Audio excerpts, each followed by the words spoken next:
25 सितंबर को BMD music studio द्वारा निःशुल्क म्यूजिक वर्कशॉप का आयोजन किया गया, जिसके फाउंडर और डायरेक्टर श्री राजीव चावला, जिनको संगीत के क्षेत्र में 28 से अधिक वर्षों के कोचिंग का अनुभव है। हजारों छात्रों ने BMD म्यूजिक स्टूडियो नरेला में प्रशिक्षण लिया। मेरा नाम अजय भान है। मैं BMD म्यूजिक स्टूडियो में आज की वर्कशॉप में शामिल हुआ। इसमें मुझे पिच और स्केल क्या है, इनमें क्या अंतर है, इसके विषय में मुझे जानकारी मिली। शुद्ध स्वर और कोमल स्वर कितने होते हैं, इस बारे में मुझे जानकारी मिली। मेरा नाम राघवेंद्र है। आज मैंने BMD म्यूजिक स्टूडियो में वर्कशॉप ज्वाइन की, जिसमें से मुझे बहुत सारी जानकारियाँ प्राप्त हुई बारीकी से, जैसे श्रुतियों के बारे में जानकारी, खटका, मुर्की, कर्ण, ये सारी चीज़ें मुझे बारीकी से पता चली। आज मुझे संगीत के बारे में बहुत नॉलेज मिली, इसलिए मैं गुरुजी का बहुत बहुत धन्यवाद करना चाहता हूँ।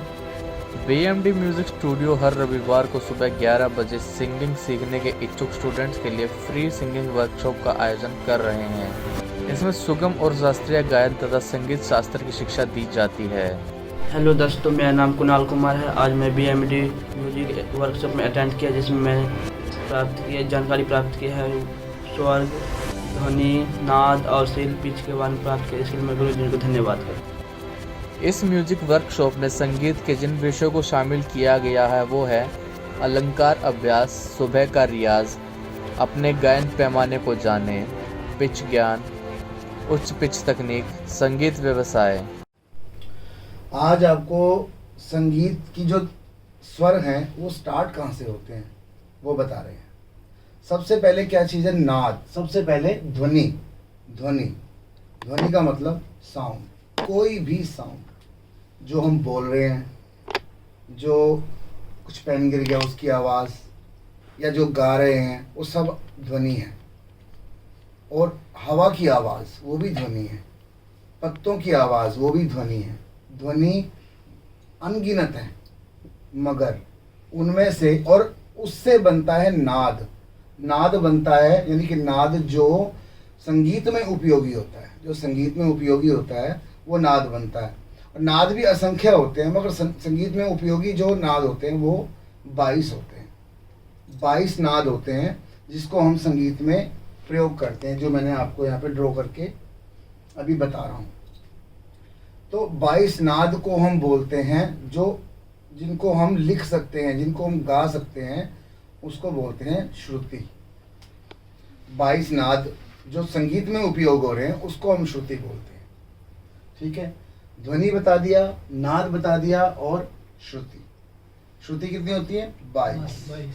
और उन 22 श्रुतियों में से हमारे 7 शुद्ध स्वर निकलते हैं।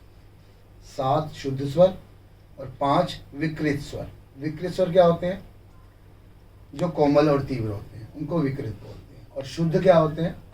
जो सारेगामा पादा नी, कोई कोमल तीव्र नहीं जिसका, वो शुद्ध।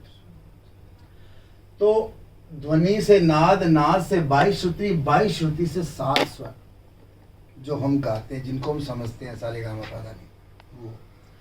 तो अब ये कैसे डिसाइड हुआ कि 22 में से कौन कौन से 7 शुद्ध स्वर हैं, कौन कौन से विकृत स्वर हैं? ये संगीत के विद्वान लोगों ने, संगीत में आपको बता दूं, विज्ञान भी है, साइंस विज्ञान भी है, मैथमेटिक्स भी है, हिस्ट्री भी है और संस्कृत भी है।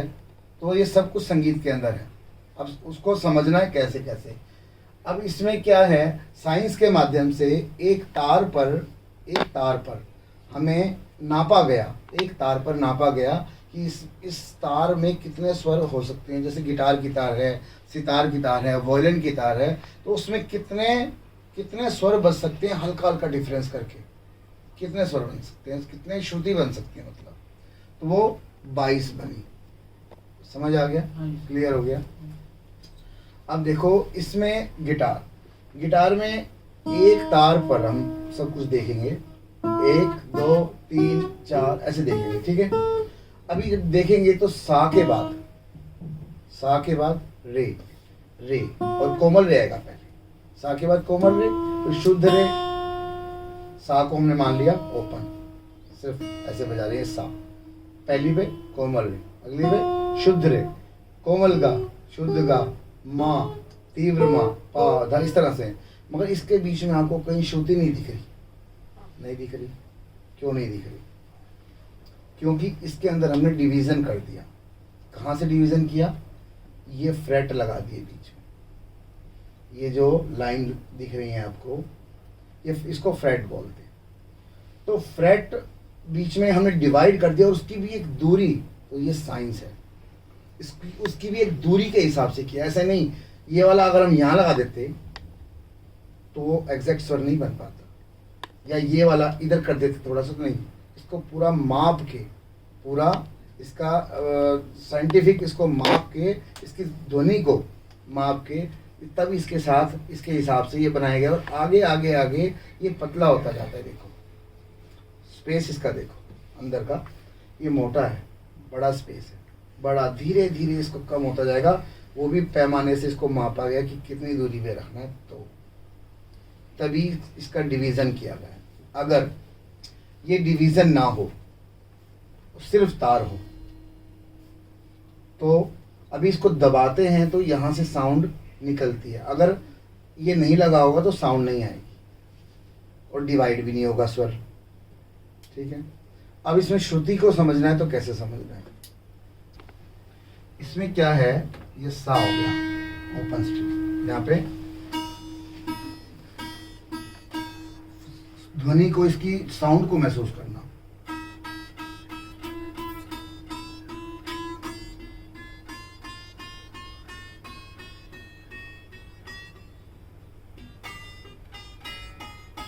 चेंज होती जा रही है ना, और वो जरा जरा सी दूरी पे चेंज हो रही है। वो देखो, नहीं तो स्वर तो इसके बाद यहाँ है सीधा, बीच में कोई स्वर नहीं है, मगर चेंज हो रही है फिर भी। लेकिन यहाँ चेंज हो गई, एक ही फ्रेट है उसके अंदर चेंज होगी, है ना?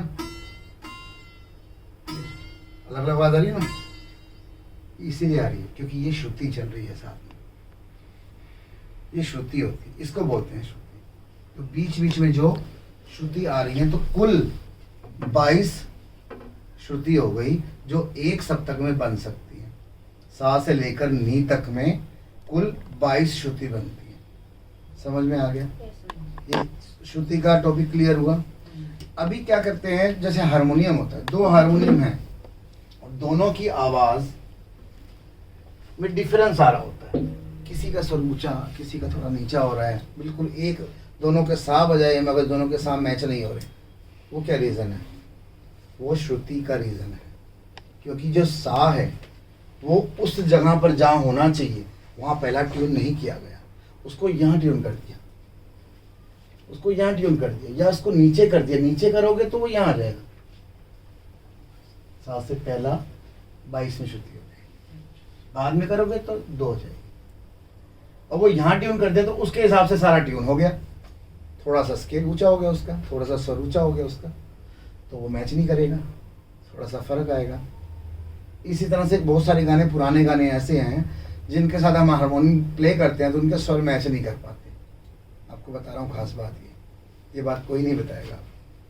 हारमोनियम के स्वर गाने के साथ क्यों मैच नहीं कर पाते कई बार? क्योंकि वो भी तो स्वर में ही गा रहे हैं, बेसुर थोड़ी गा रहे हैं वो। मगर पुराने गानों में रीज़न क्या है?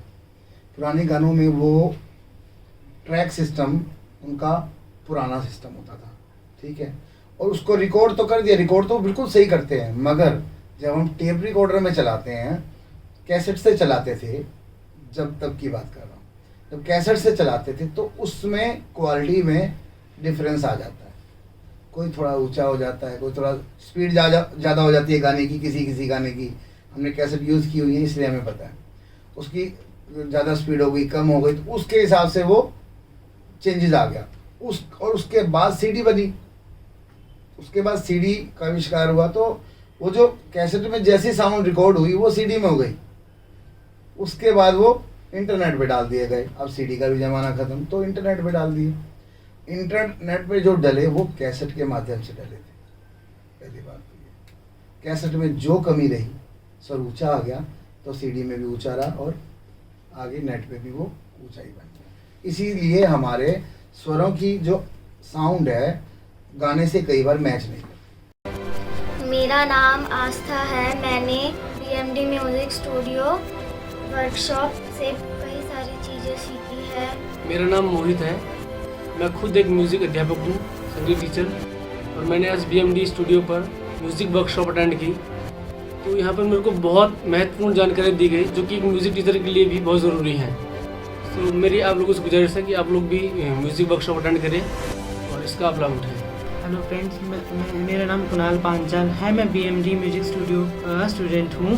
हमने आज म्यूज़िक वर्कशॉप में सूफ़ी सॉन्ग्स के बारे में नॉलेज ली और पिच के बारे में नॉलेज ली, जैसे कि हाई पिच, लो पिच। सूफ़ी सॉन्ग्स में मतलब लोग कैसे अपना प्रिपेयर करते हैं, गाते हैं, और साउंड को क्या एकदम से लो कब लेके जाना है, डाउन कब करना है, वो सब मैंने आज इसके बारे में नॉलेज ली। और आज मुझे इस वर्कशॉप में मिस्टर राजीव चावला जी की तरफ से शुक्रिया, थैंक यू। अगर आप भी संगीत की निःशुल्क शिक्षा लेना चाहते हैं और संगीत में सही मार्गदर्शन चाहते हैं तो इस म्यूजिक वर्कशॉप को ज़रूर ज्वाइन करें।